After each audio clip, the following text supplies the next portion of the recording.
welcome back, creeps. Hello, everyone. Welcome to February. February. What happens in February? People celebrate their relationships, you know, whether they're friendships or other kinds of relationships. Like the friendship. The friendship, yeah. We are going to celebrate our first anniversary. Hell yeah. And my mom's turning 65. Oh. I know. Oh, I know. Oh. We happened to binge the whole of Gavin and Stacey this week. If you haven't heard of Gavin and Stacey and you live under a fucking rock. No. If you haven't listened or you haven't heard of Gavin and Stacey, it's a BBC TV show. You can find it on Amazon Prime, I think. Yeah, that's where we Amazon watched Prime. And it's only 3 seasons, and it's so fucking good. Yeah, it is pretty good. You Americans might know James Corden from The Late Show, where he does like the karaoke in the car, the Range Rover or some shit. Yeah. Anyway, I think it's where he started. He wrote it anyway, him and Ruth Jones. Yeah. I don't know why we're plugging Gavin and Stacey. It was just something that we binge watched. I've been loving British TV shows right now. Yeah, and I want to go to Wales. Yeah, now I do. I want to go to Wales. Is that how they say it? That's how I'm saying it. All right, that's enough for that. Speaking of Wales, we just saw a video, like a few... Actually, it was yesterday. Yeah. I showed you that video of a dead whale on a beach, and they decided to fill it with dynamite and blow it up. Yeah, I feel like we might be the last ones to see that, though. Oh, yeah. We just saw the remastered video. I don't know, like YouTube suggested, hey, maybe watch this whale blow up. And I was like, all right, cool. How'd you know I'd like this? Get out of my head. Right. Yeah. So let's get started. Wait. Oh, what? Before we start. Yeah. Redbubble. Oh. If you like our smashing new logo. Yeah. Today's episode is going to be featuring Lindsay, Art of Aquarius 27 on Instagram, yes, who designed we think it's the bitchin'. best thing ever. It is bitchin'. Amazing logo. We thought it was so nice that we went ahead and set up a shop on Redbubble. So if you guys want, we've set the margins like super low and stuff like that. Don't feel like you have to buy anything. Yeah. But we also have a pork chop sticker. Make sure you go and check that out because that is our favorite thing ever. We're trying to make pork chop famous, okay? Because she deserves it. She honestly does. She's a good girl. And so even if you don't necessarily want the weekly creep stuff, you don't have to. You can get the pork chop stuff. Rep my cat. Yeah. Yeah. Yeah, anyway, so Lindsay also sent us in a story this week, and Dulce is going to read that one first. Sorry, just while we're talking about it. All right, cool. All right, so it's titled Trans Allegheny Story. Oh, we got this a couple of weeks ago, and I've been dying to hear it. So, okay, so I'm going to read this like whole email. All right, I'm going to read it whole ass because someone once told me never do things half ass, always do them whole ass. So that's what I'm going to do. Okay. There's your inspirational quote from Dulce. All right. And it goes. Okay. So this turned out to be a whole lot fucking longer than I thought. Also, try to proofread so it doesn't sound dumb, but sorry if I missed anything. Don't worry, Lindsay. We're not judging you. Again, in the last episode, I just told everyone that I barely scraped the pass in English. Yeah. And if there's any fuck ups, it's my own. I'll just say it was me. Yeah. We're just here for the good story. Okay. I'm not entirely sure where to begin with this story. My encounters with spooky things have come to add up over the years. So I guess I'll just start with the first one that I remember. My sister and I shared a room as kids. And on one particular night, I can recall the very first time I witnessed the unexplainable. I still had a toddler bed. You know, those that are close to the floor in case you fall out. You need one of those, Adam. I'm just kidding. But my sister had a regular twin bed. We shared a room, so my bed was perpendicular to hers, placing the head of my bed at the end of hers. This gave me an odd vantage point of the room as I could see under her bed and down the hallway. Usually as kids, when we were told to clean our room, we would just stuff everything under the bed and call it a day. But on this night, my sister's bed had nothing underneath. I mean, how creepy, looking back. I can just imagine rolling over and seeing some ghoulie watching me from the dark underneath her bed. My experience was a bit more weird and unexplainable than this, though. Thankfully, because that would have scarred me for life. When I used to get scared, sorry, this won't take long. When I used to get scared, I would go into my mom and dad's room. Like, this was before I had siblings. And my mom and dad would be, like, make me sleep on the floor.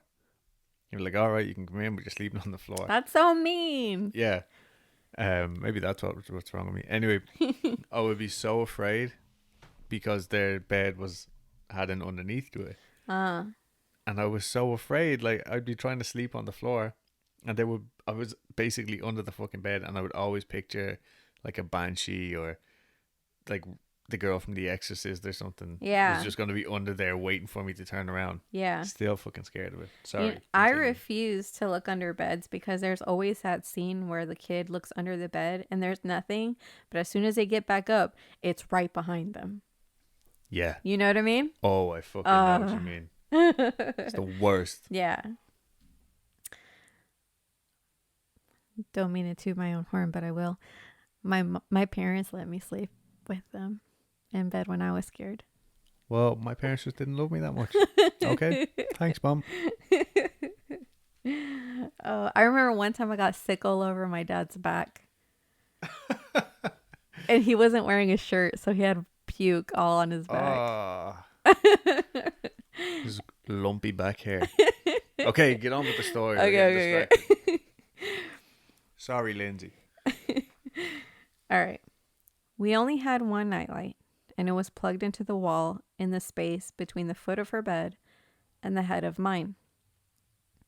I remember waking up one night and rolling over to face the room and the space under her bed. And there, beside my sister, who was sleeping quietly and unaware, were a pair of gray feet. I was confused as I lay there trying to figure out what was going on. When I looked up to the space beside her, where the rest of the person should have been, there was nothing. My first thought was that it could have been one of my parents checking on us during the night, but there were just feet. No shoes, no socks, just feet. Gray feet.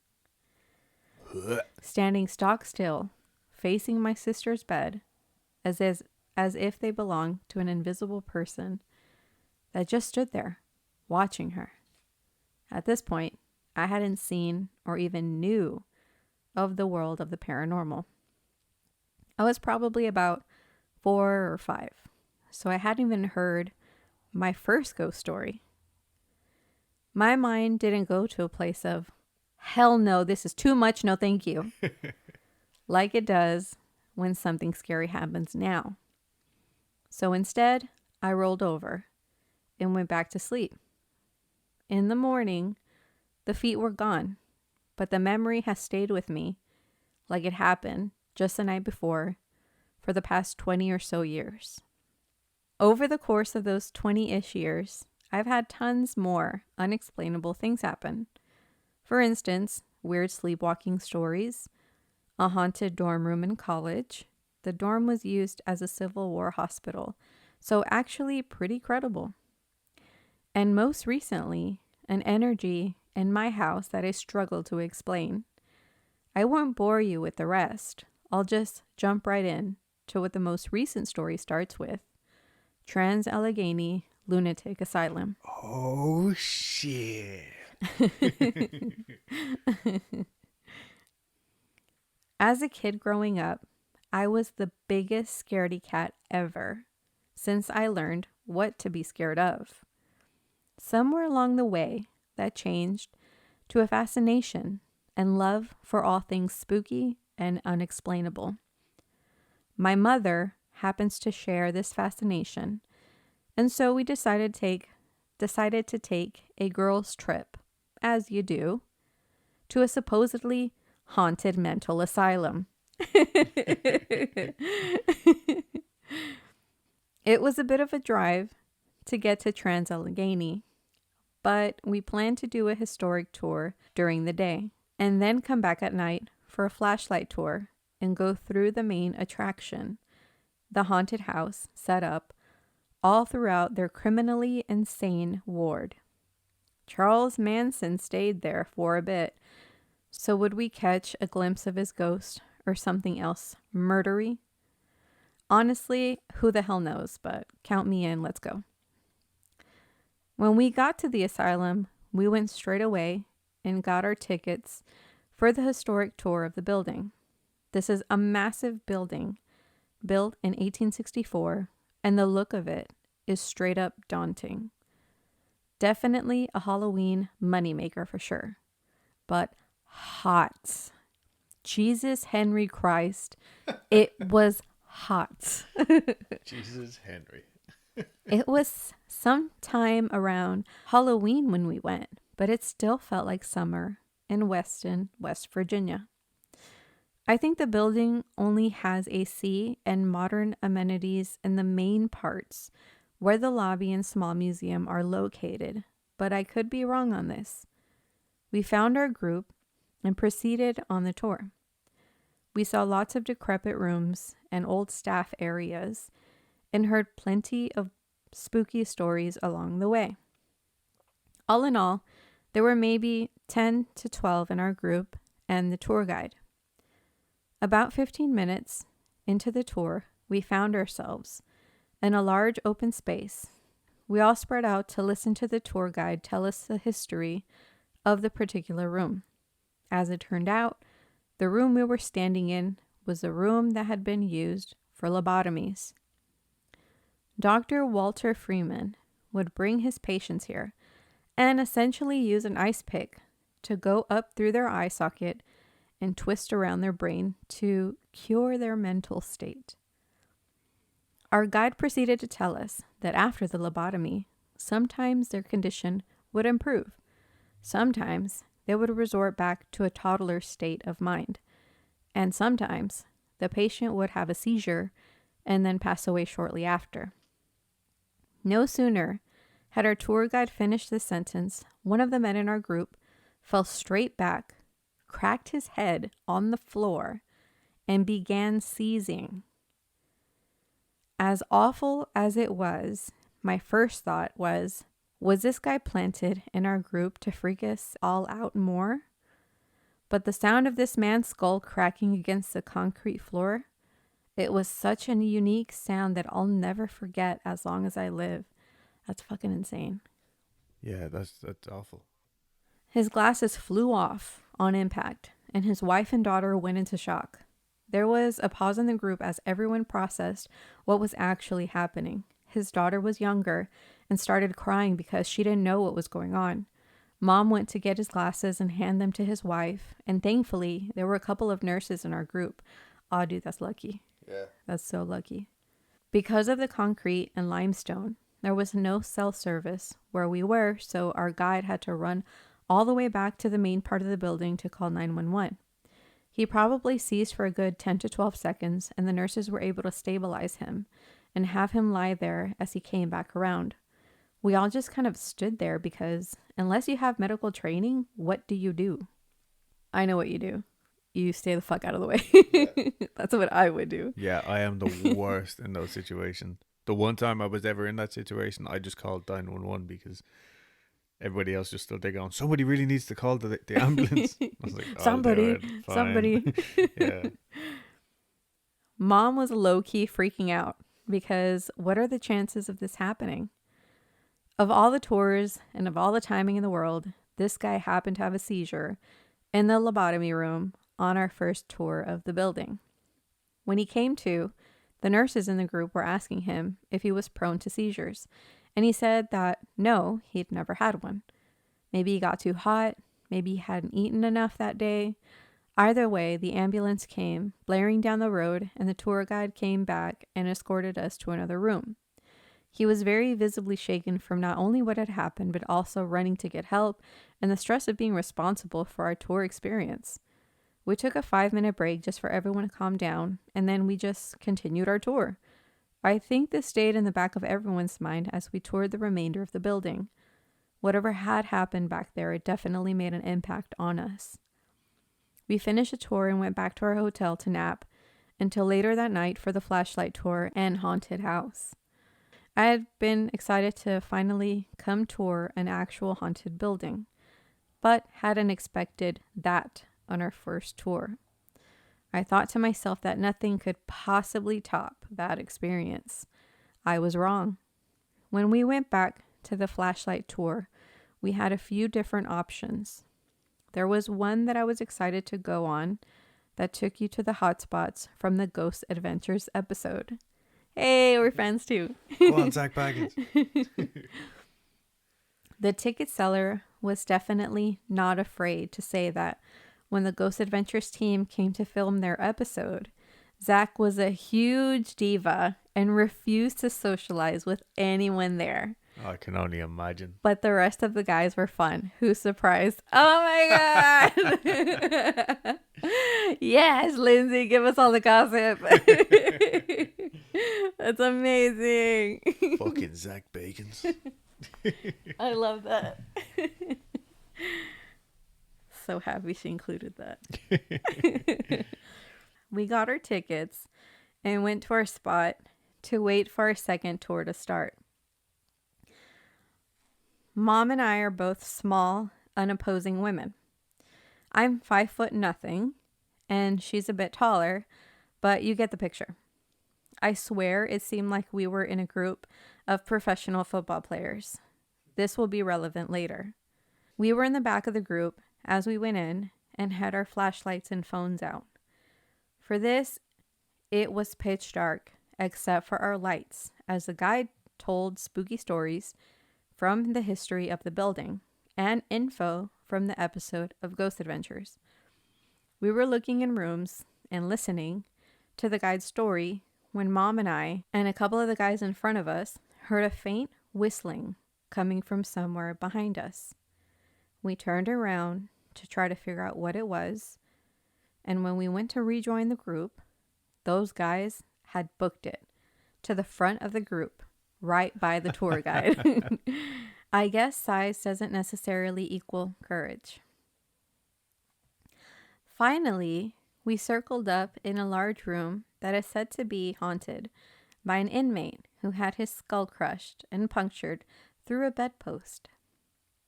The other two guys in his room placed him underneath a bedpost and jumped on the bed until the post went through his head and met the floor. That's fucking insane. Our guide instructed us to turn off our flashlights, and we could ask questions to see if we got any responses or noises, etc. When I tell you that my mother had an iron grip on my arm, I had faint bruises the next day. She was terrified. Nothing happened. We got no responses, so we turned our lights back on. Our guide then instructed us that to get to the next room, we would have to go down a pitch black stairwell to the next floor, and that we would need to stay at the back to make sure we all got there together. So he needed a volunteer to lead the group down. Dead silence. Nobody wanted to go first. The spooky haunted pitch black stairwell.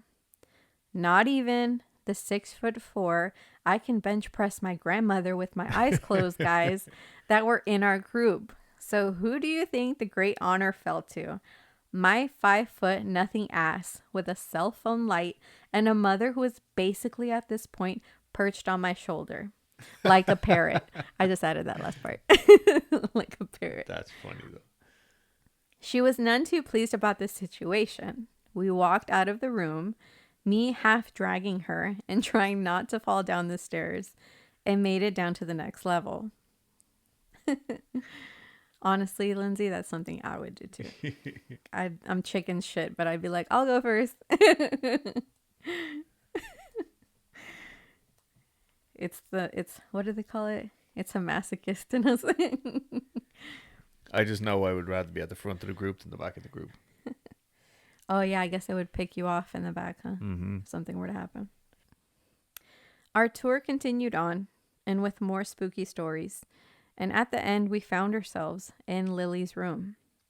Lily is the ghost of a little girl who is said to have lived at the asylum and haunts a specific room.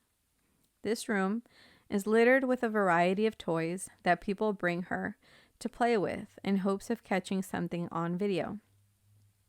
We couldn't stay long as our trip was ending, but we were able to snap a few pictures.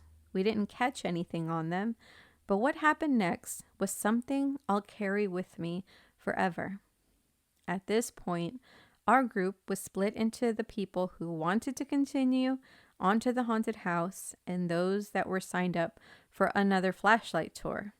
Since Mom and I had tickets for the haunted house, we followed our guide to the side exit. While we stood in line for tickets earlier, we watched as the guide let people out of this exit for at least a good half hour. But when we got to the door, it wouldn't budge. Mom and I, and a couple of other ladies, were the only ones with the guide in this room. The door we were trying to exit was an old wooden screen door. One that didn't exactly look like it could keep anything in or out, whether it was locked or unlocked.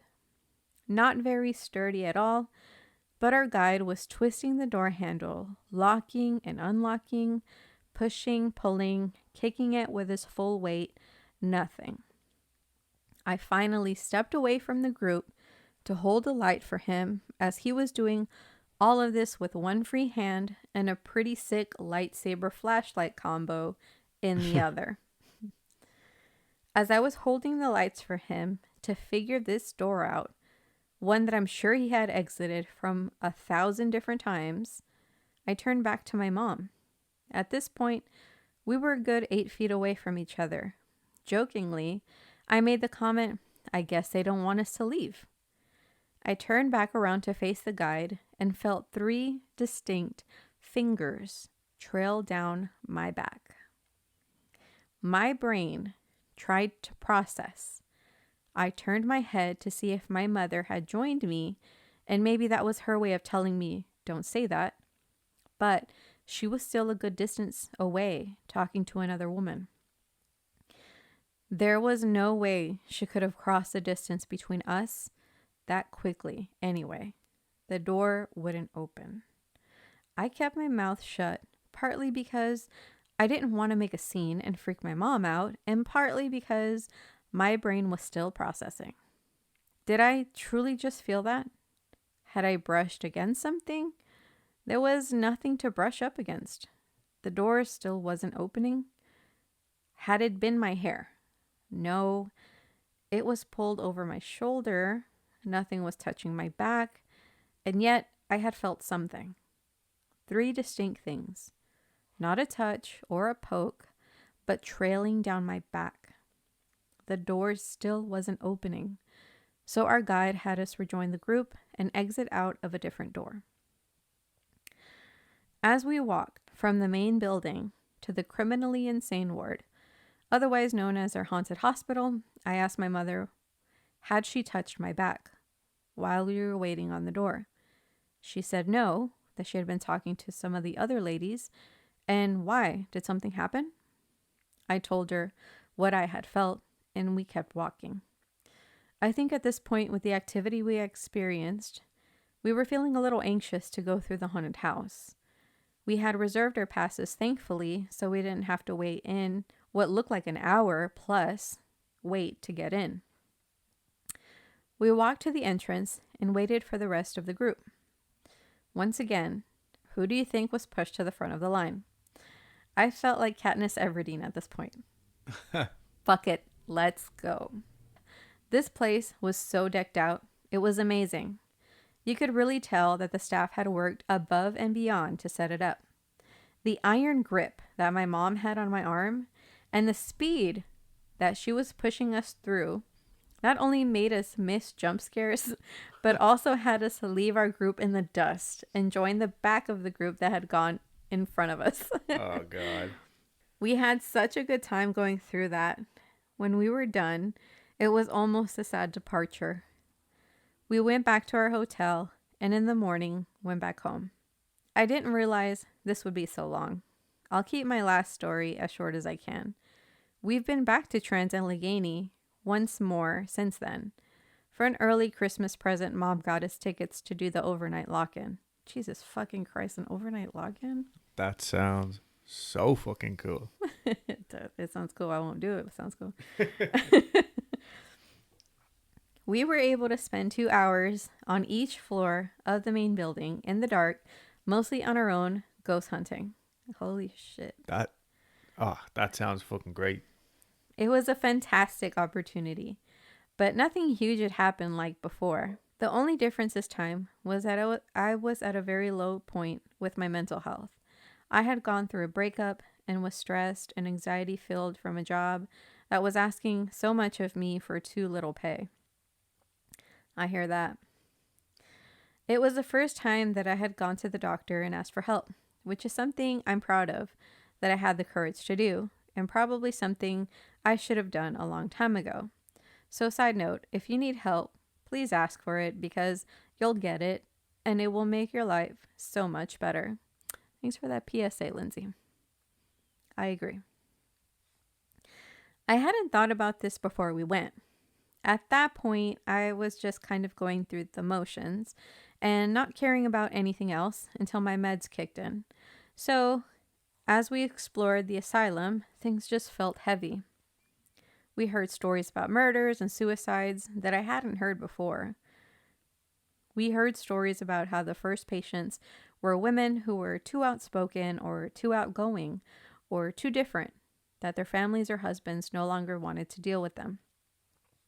So they were dropped off, and Trans-Allegheny is where they stayed for the remainder of their lives. Would I have been one of those women? There's a high chance. Me too, Lindsay. I don't think if I was a woman, I would want to not be one of those women. You know what I mean? Yeah, we'd all be in there having a grand old time, maybe. I don't know. Probably not. I feel like the whole place would have been full of like people that I wanted to be friends with. When I got home, I went through a pattern of depression, naps in the bed or on the couch. I got lucky by being paired with the best, most like-minded dog there is. Champ is a half Aussie, half monster, possibly St. Bernard. So when I say that he's the same size as me, it's not an exaggeration. If I want to go for a 4-mile trail walk, he's down. If I want to spend a day in bed Netflix binging The Haunting of Hill House, he's so down. He stayed by my side in the dark days without question and protected me when things started getting a little strange in our house after I came back. We live alone, Champ and I, in a small mountain town in a house that was built some time ago. There are no light fixtures in the living room, and the bathroom is white and turquoise themed. The bathtub is turquoise, the toilet is turquoise, the sink is, you guessed it, turquoise. Very eccentric. We've been here for a little over 5 years, and nothing's ever happened. When I first brought Champ to see it, I had said if he didn't go in, I wouldn't go in. They say pets and kids know. But he went right in, and we lived there through thick and thin since. When I got back from the overnight at Trans-Allegheny, things started to happen. And they started happening in the basement.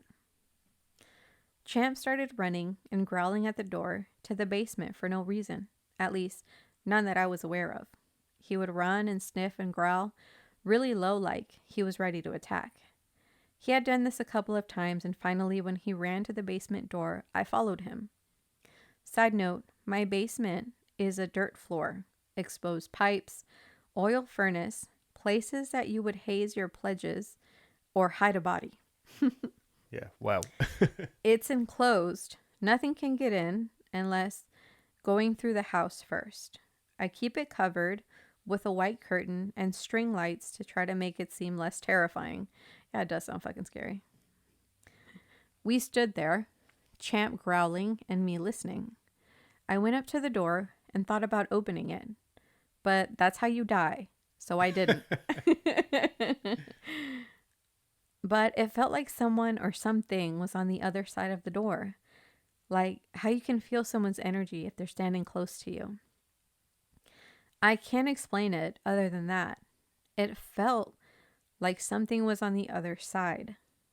A few nights later, I had a dream of boots going up wooden stairs. When I opened my eyes, the sound was still there. Boots going up the wooden stairs of my basement steps. Slowly, but coming up to the door. I laid there. Champ started growling low in his throat, so I knew I hadn't imagined it. Silence. So we went back to sleep. In my head, I always think, if it's my time, it's my time. I have student loans. It's fine. Oh my God, I have the same fucking thought. I have the same fucking thought. I'm like, oh well, I have student loans. It's fine. I have a car note. It's fine. Bye-bye debt. Exactly. Jesus, that's grim. The next day, when I got home from work, it was bright and sunny, and I was feeling brave, so I opened the door and went down the stairs. Champ did not come with me, but he stood at the top, watching. I looked all around. It's not a big space, and saw nothing. No animal tracks or prints, no boots, no ghoulies. So I went back upstairs, locked the door back, and covered it with a curtain.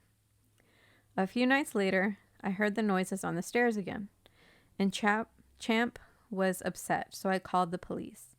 Not 911, but the station, and asked if they could send an officer to check.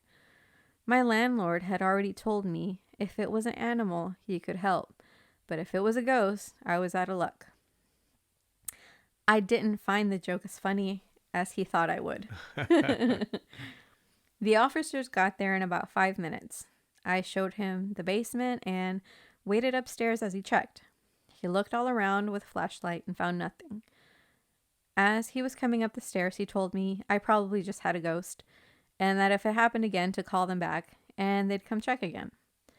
I didn't think that joke was funny. Little things continued to happen here and there, but as my medicine kicked in, my stress and anxieties faded. My mood lightened, and things went back to as normal as they can be in my situation. Champ only occasionally growls at the basement door, and we have plans to move this summer. Who's to say if something attached to me at Trans-Allegheny and found a temporary home in my basement?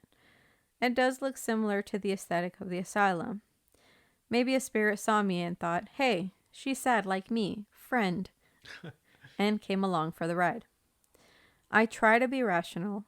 It could have been an animal, but how did they get in? And where were the signs? For now, things have been quiet. I do hope they stay that way, but it does make for an interesting story. Sorry this was so long, but I hope you had a fun time reading it. We had a great, well, Dulce had a great time reading it. I had a great time listening to it. One thing I want to say. Yeah. Ghoulies back home means balls. Oh, ghoulies. Yeah. So that was funny. Also, today just so happens to be Champ's birthday. Oh. Today, as we're recording this. And look at this. Oh, happy birthday, Champ. I see your face on Instagram. Yeah. Oh, he's so excited. I wish my cats were like Champ. But again, everybody make sure to check out that was Lindsay. Yeah. And what a fucking great story. Yeah. First of all, I was really going through all of my emotions just now. From the grey feet to the fucking dude seizing in Trans-Allegheny. Like fucking the way hell. they killed that guy with the bed. Oh yeah, that's was rough. Awful. So Trans-Allegheny was one of those like bigger subjects that I wasn't particularly keen on covering just because I feel like everybody has. But maybe after reading that story, we will have to give, even if it's just a brief one. Yeah. So those of you who haven't heard about it. Yeah, again, like, I mean, I assume, and it's probably really stupid, I assume that people who listen to our podcast probably have heard all the bigger ones. Yeah, everything that I've already heard about. So that's why I sort of try to gravitate towards subjects that I have never heard of. Yeah, and me personally too. Again, Lindsay, thank you so much for your story. Yeah. And for your kick-ass designs. For the fucking art. Make sure to go and check out her page, Art of Aquarius 27. She does pet portraits as well. That picture that I just showed you of who we're assuming is Champ, is her art. Is her portrait of Champ. I thought that was a picture of him. No, that was art. What? That was an art. Let me see it again. Okay, and... Oh my god, I thought that was a photo. That's so fucking good. Damn, we got lucky. When she was like, yeah, I'll do your art. We're like, okay, sure. Cool. Anyway, this next one is from Carylann. Hello, Adam and Dulce. Hi. I have a bunch of stories for you guys. Okay. It seems most of my family are a little touched with ghosts. I was 8 when I had what I thought was my first ghost encounter. I'll give you a bit of backstory first so you can see my fear. Okay. I am the last of 7 girls. Wow. My parents were a lot older and I was an unexpected surprise. Oh, me too. Except the other way around. But anyway, my closest sister was 7 years older than me. It didn't help that I was a bit of a pain in the ass and wired as a kid. My sisters just found me even more of a nuisance and were just bothered by my mere existence. Oh, that's all right. Well, you have a friend with us. Yeah, of course. And in us, rather. So, needless to say, I spent a lot of time alone. I was a happy kid though, and I would always jump if my sisters wanted to spend any time with me at all. So this one Halloween, my mother made my older sister and her friend take me trick-or-treating down our dead-end street. Oh. The street had only 2 street lights. It was dark, and at the end of the road, there was a steep drop-off that was called Suicide Hill. As the story goes, there was a kid killed when he was impaled onto a broken pine tree branch when he was sledding. While he was sledding. Fuck. He made a steep jump, went off too high, and slammed into the tree. It was also rumored that the son of the old man in the creepiest house that backed onto the woods killed himself in a tree on the hill. It was scary, to say the least. Jesus. My sister and her friends went with me to all the houses, only mildly ignoring me. Oh, oh my God, you need a hug. When we got to the end of the street, they said they were all going to go down Suicide Hill to the next neighborhood beyond the woods. Terrified, I didn't want to go. They teased me, pushed me down, ran away from me, and left me alone standing in the dark. Bastards. Oh my Lord. I held my bag of candy to my chest and slowly started to walk home. Oh. Poor little one. I know, she's like my candy. Finally, what felt like walking forever, I got to the driveway of my house. I looked up and froze. Right in front of me was a huge white mass. I couldn't move. Frozen, I couldn't scream either. I got some courage from somewhere, closed my eyes, dropped my candy, and ran through it. For fuck's sake, after holding on to anyway. Oh, you sweet thing. As I went through, it was like running into thick, wet spider webs. They covered me, and I fell trying to get them off of me, and ran, falling the whole time up the stairs to my house. When I got to the door, I whipped it open and fell into the house. My mother yelled at me before she realized how upset I was. Screaming and crying, "It's all over me," my mother grabbed me and shook me straight. It was the 70s, and that's what moms did. When I told her what had happened, I didn't expect her to believe me, let alone do what she did. My mother was German and English, so she was about as warm and fuzzy as a jar.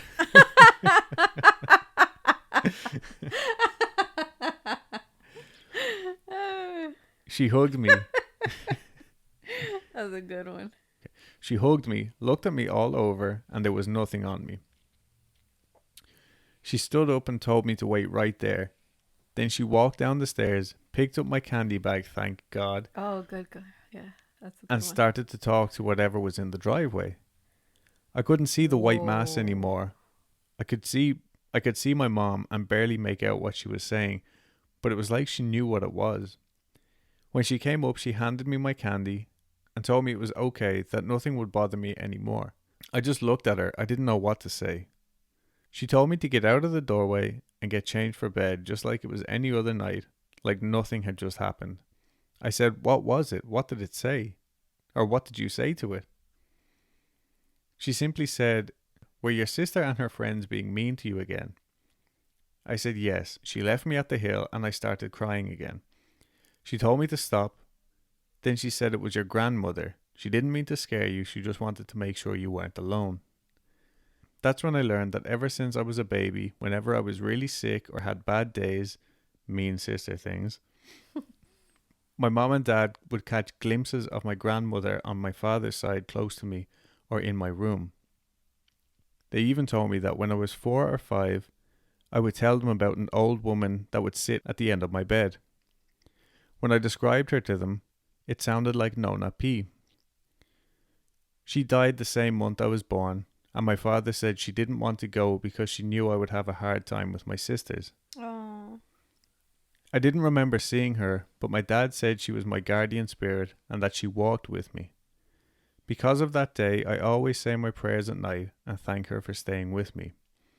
So that's the first time I saw the other side. I have a bunch more stories, and it even passed over to one of my sons. Turns out lots of my family have this touch. I hope you liked this one. I'll give you some more when I get them down. Thank you guys. I love your show. Carylann. Oh, thank you, Caroline. That had a really sweet ending. Yeah. Thank God, because I was feeling pretty bad for you with those sisters. I'm not gonna lie. At first I was like before she started going into the whole, that her parents had seen these things around her before and figured it was a grandma. Before all that, I thought, holy crap, her mom went out there and was like, I don't give a fuck what this is. I'll handle it. You know what I'm saying? So I started thinking, of course, German descent, they have to don't they have to deal with Krampus? I mean, I think stereotypically they're quite a strict bunch, like a no nonsense people. Yeah. But yeah, I thought maybe it was one of the spirits from the hill, you know what I mean? Followed her back or something. Yeah, because when she was describing the hill, and I was like, oh Yeah. shit, it has something to do with the fucking hill. But no, either way, that sounds spooky as fuck. Yeah, oh, poor little Poor one. thing. I know. I'm glad you grew up and got over that, because that was horrific. What a Halloween night. I know. And I'm also so glad you got your candy back. I know, me too. Yeah, no, thank you so much, Caroline. We can't wait to hear more of your stories, and hopefully your son's stories as well. Yeah. All right, Dulce. Oh, You got another one? yeah. I almost forgot what I was doing here. Do you want your tea or not? Is it cold enough? I was just sitting here licking the peanut butter off the spoon. Well, I mean, how else am I supposed to transport the fucking peanut butter? I'm gonna leave it in my hand and start licking my hand. It sounds like you just found the spoon. Oh. Okay, you gotta keep all this in. Let them know what I do for snacks. Yeah, so I forgot I was this is our podcast and I have to talk to. You're just having a good time listening to that story. Yeah. I was kind of like that with Lindsay's one as well. Yeah. This is from IVB. Okay. So at the beginning of this, Adam asked me to pick what stories to read. And I picked Lindsay and Ivy. Lindsay for obvious reasons, because she's kick-ass. And Ivy because Poison Ivy was my favorite villainess in Batman. Right on. Yeah. It all makes sense now. And actually, no, sorry, you can say Ivy is one of our Instagram friends. So if you want to follow her, she is at Tattoos and Spooks. Oh, on okay. Instagram. Yeah, she's a ghost hunter. Right on. And we have first dibs on this story, by the way. Oh, good. Yes, yes. So we appreciate that, Ivy. Yes, Thank you. thank you. All right, let's get into it. I recently stayed the night at and investigated the McIntyre Villa in Atchison, Kansas, and wanted to share my experience there with you and your listeners. It's just Villa. Villa. Villa, yeah. That's Villa. Oh, in Spanish it's Villa. Yeah, no. In English, it's just Villa. All right, fine. Sorry, it's just gonna sound really weird. Oh, did I say? I did said Villa, right? Yeah, Yeah, it's Villa. it's Villa. Trust me, people Tomato, are gonna be tomato. like, "What the fuck is this lady talking about?" I don't know. We'll see. Listeners, you decide. Okay. Anyways, a brief backstory is that the Villa. No, I'm just kidding. All right. I'll say it the way you guys say it. A brief backstory is that the villa was built in 1889 through 1890 for John McIntyre. And like most old homes, it has seen a lot of death. In total, there has been about 9 deaths in the house, with a couple of them being suicides. The paranormal activity that is recorded here is all over the place, ranging from lights turning on and off on their own, doors opening and closing, or the doorknobs rattling and turning on their own. Disembodied voices, footsteps, you name it. It happens here. I recently paid to stay the night alone in the villa. I recently paid to stay the night alone at the villa with only my husband as company. He's a skeptic, so he hung out in a room called the man cave the entire time and watched TV and napped. Meanwhile, I investigated the entire place alone. Fuck, Ivy, you are brave. Yeah, but this sounds like a really nice weekend, though. Or night, at least. Like with underlying vibes of macabre. There is a room on the second floor with a mirror that people have photographed apparitions in. So I started in that room first. While introducing myself to the potential spirits, I felt the pressure of a hand/palm on my back. There is another room that I believe is called the kids' room and is full of very creepy looking dolls. While in that room, I heard a disembodied female voice twice, very briefly each time, and couldn't tell what they said. That's crazy, like hearing it in real time. Yeah, wow. The last area of the house where I experienced something was outside of a cupboard under the staircase. It is said that the spirit of a child hides in there, so I sat outside for a while, talking gently to them. My gentle approach worked because after a little while, and I swear to God, I'm not making this up, they briefly showed themselves to me in the form of a soft white light. Wow. That's pretty good. I just saw the shape of their head and shoulders, arms peek out and back in. Normally, child spirits scare the daylights out of me because it's usually another entity pretending to be a child. But this one definitely had no malevolent vibes, and if anything, it was a little sad. I had a flashlight sitting outside the cupboard and offered that they could turn it on, but it didn't go off at all. After briefly seeing the spirit, I gently set the flashlight inside the cupboard and it started going off right away. They seemed to like it, so I let them keep it. That's nice. That's really sweet. Yeah. I knew I liked you, Ivy.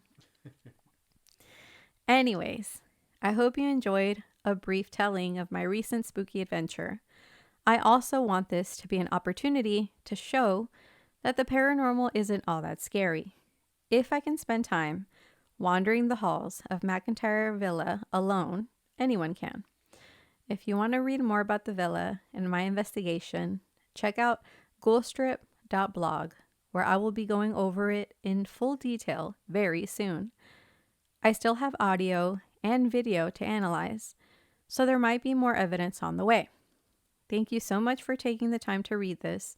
Stay spooky. So fucking cool. What was it? Yeah. Ghouls Trip?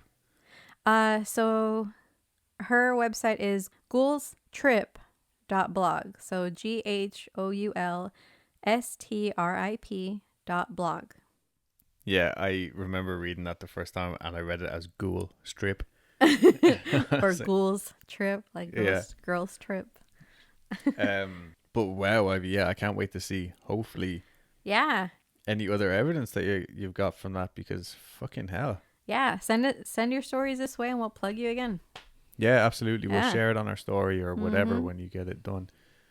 And that sounds so nice though as well. Yeah. Just a little friendly little ghost. Here you go. You can keep my flashlight. Yeah. I'd probably be like, oh, you can keep it. Like, yeah, you touched it. You can keep it. Yeah. Ghost cooties. Ghost germs. All right. So It's a pandemic. So our last story this week, about this month actually, the last story for this episode comes from Jen. Hi there, Adam and Dulce. Hello. Sorry. Hello. I have had a crazy week. Glad we are starting a new one. I rescued a guinea pig from a bad situation and he passed away 11 days after we got him. We are just glad we were able to give him a good home, even if it was very short. Fair play to you. Yeah, well done. I'm not sure what happened with the guinea pig. I didn't even realize it was a guinea pig? No, people like rescued them. I guess maybe he was living in a shitty... Yeah, maybe. With a shitty family or something. So I'm glad you were able to keep him for the few days. Sure, make him comfortable and all that. When I was fairly young, I attended a rather large church in the Austin, Texas area. For some reason, this church ended up splitting into several smaller groups. My family stayed with the one that was in our area of Austin. Before the split was formal, the large church organized a bonfire on the land that our smaller church eventually took over. The land had a field area that was very open and away from any buildings. Me and a boy that was similar in age to me were running wild in the field. The adults didn't seem to mind us just running around because we were staying away from the fire. Me and Mike were just running and chasing each other around, not paying much attention to what the adults were doing. All of a sudden, we hear a screaming type noise that did not really sound human to us. We both stopped and turned to face where the noise was coming from. The fire. In the smoke of the fire, it looked like faces and bodies were floating in the sky. What? The mouths of the faces were open, like they were screaming. I looked over at him, and his eyes were just huge. Oh. So I think he was seeing the same thing. Yeah. The fire flared kind of big, then died back down, and the sound and the shapes had stopped. We stood there for a little bit, then slowly went back to what we were doing before. When we got home, I asked my mother why the fire had got so big there for a bit. She told me that a lady had found a wooden carved Ouija board in her daughter's closet and wanted to get rid of it. What? When the fire flared up was when the board really caught fire and was burning. I didn't tell her about the things I had seen and heard. It was just such a weird experience that I tried not to think about it much. Years go by, and the smaller groups that had split from the main church decided to have a reunion of sorts.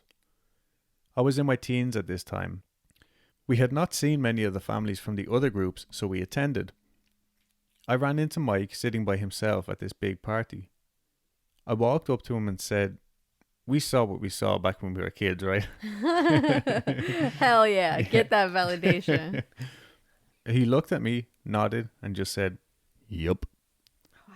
That totally confirmed what I remembered, and I was glad I wasn't the only one. We ended up talking about all different things in life for most of the evening. This is one of the few times I have experienced something and had a witness. I hope that this was not too long. I am not the best at writing. Jen, that was lovely. Yeah, Jen, that was very brief. Yeah, it was perfect. It was not too long, not too short. No. And we always say this, it doesn't matter. Size doesn't matter. Dulce tells me this all the time. But no, seriously though, because we like the longer stories. We and like the shorter stories. Yeah. I mean, that one packed a punch, man. Yeah. Fucking She was hell. like, oh, and they were burning a Ouija board. So what the fuck? By the way, Yeah. no, seriously though, that was a great little collection of stories. Yeah. Fuck me. Well done, guys. Thanks, everybody. Yeah. So that was Lindsay was the Trans-Allegheny story / haunted house / grey feet.